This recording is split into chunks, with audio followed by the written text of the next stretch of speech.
Hi, I'm Nick. I'm a junior here at the University of Albany. I major in political science and minor in history, and I'm excited to show you the next couple of stops on this tour.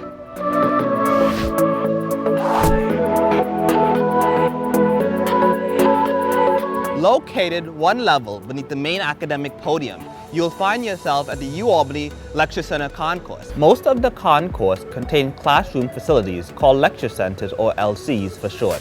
LCs range in size to facilitate both small and large classes. Early on, you may have some large classes, but once you start taking upper level courses, they will get smaller. You'll experience an average class size of 31 students with a student-to-faculty ratio of 18:1. No matter what size class you're in, make sure you get to know your professors and take advantage of their office hours. Professors are incredible resources and can serve as valuable mentors. They won't just teach you, they'll empower you to find internships, participate in research, collaborate on projects, and find a coveted position in your field.